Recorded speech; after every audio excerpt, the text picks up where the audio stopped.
Estamos de volta e hoje nossa conversa aqui é sobre a síndrome do pânico, que nesse caso aqui é uma lição de vida, porque ela foi retratada neste livro, Síndrome do Pânico. Às vezes é preciso conhecer a escuridão para valorizar a luz.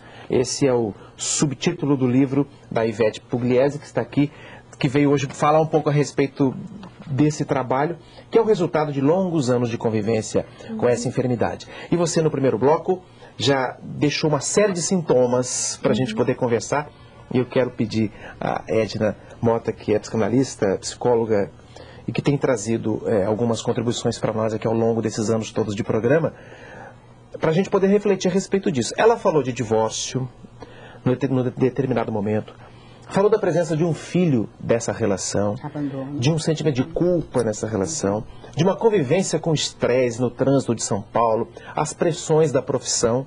Ou seja, tudo isso pode contribuir para desencadear esse processo, Edna. Como lidar com essas coisas todas nessa hora? Então, como eu estava dizendo aqui, né, ela é um compêndio em síndrome do pânico, porque o que ela está descrevendo é realmente o que se passa, né? Duas coisas importantes, Abranches, em termos gerais da síndrome do pânico.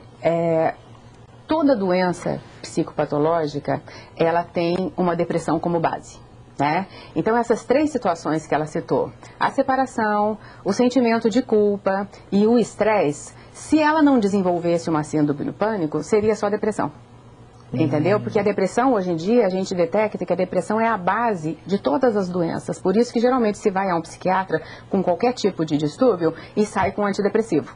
Né? Justamente porque hoje já se sabe que a depressão atinge mesmo a base de qualquer manifestação. Então, a gente pode considerar que os ataques do pânico, eles são uma manifestação de uma depressão que está inundando a pessoa e que não está sendo bem tratada.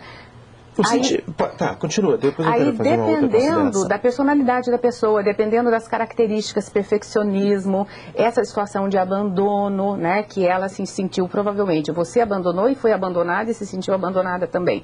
Então, isso repercute numa vivência de desamparo, que é uma das características principais psíquicas da síndrome do pânico. Ou seja, eu estou sozinha no mundo que me pressiona, eu sou pequena em relação às pressões do mundo. Então, eu estava dizendo duas situações básicas, a depressão e o desamparo. Agora, aí a gente já está falando dos ataques do pânico mesmo. Duas características principais do ataque do pânico, quer dizer, vários ataques vão montar a síndrome, né? Duas características principais dos ataques do pânico ou da síndrome são vivência de desamparo, a pessoa se sente autodesamparada. Acho que você deve ter tido essa vivência, você não conseguia se amparar naqueles momentos do ataque do pânico. Eu costumo dizer que a pessoa perde a âncora dela mesma. Todos nós... Um barco à deriva. Exato. No meio de uma tempestade. Isso, essa é sendo exatamente jogada para lá e para cá. Essa é a imagem que eu costumo usar, né? O barquinho fica lá à deriva e a pessoa perde a âncora. Sabe, como se fosse uma situação assim? A âncora vai se perdendo e a pessoa fica realmente à deriva. Todos nós, diante de situações angustiantes, né? A gente tem que ter um pêndulo ao qual a gente possa se apoiar, né? E possa sobreviver a situações de estresse, de desamparo, de perdas, enfim, terríveis, agora, angustiantes. Perpassa pela palavra dela, pelo discurso dela, palavras que justificam um sentimento de autocobrança exagerado. Outra característica... Perfeccionismo, ou seja, ela quer. O hiperativo tem muito disso, ela quer fazer, mas não é só querer fazer, é fazer bem feito. Sim. De fazer perfeito. Sabe o que é interessante? A questão do perfeccionismo, toda pessoa perfeccionista, ela não é basicamente só perfeccionista, ela é extremamente controladora. E você perceba, uma coisa interessante, assim, que eu costumo dizer, né, é que toda doença, por pior que ela seja, a psicopatológica, ela é, na verdade, uma defesa contra uma situação pior ainda, contra uma desagregação maior ainda do psiquismo. Então, que bom que a gente faz a doença, desde que a gente possa buscar ajuda, porque senão a gente vai se perder ainda mais dentro da gente. Então, essa situação toda que ela narra, do perfeccionismo, olha como é que ela aparece de uma outra forma depois que ela começa a manifestar a doença. Aí ela vai controlar situações ambientais para controlar o ataque.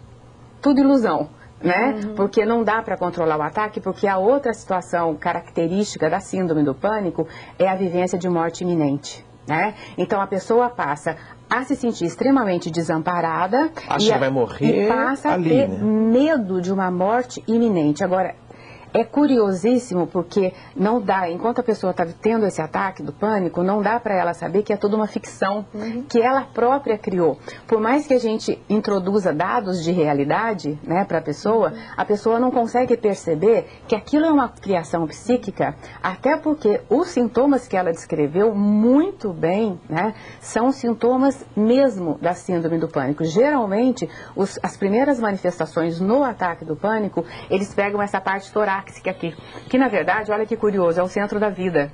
Então, eu diria para você, assim, agora já passou, você já escreveu o livro, mas é interessante você rever, até para enriquecimento, né? E até para enriquecimento do nosso telespectador, que está assistindo e vendo, você está face a face com quem viveu o drama e tem algo muito importante a dizer, que é a própria experiência. Né, então, eu diria que para todos prestarem atenção, que um ataque do pânico, na verdade, ele é um sinal de que pare e pense em você. Pare e cuide de você, porque senão você vai desabar. Porque o ataque vem justamente mostrando essa sensação de desbarrancamento.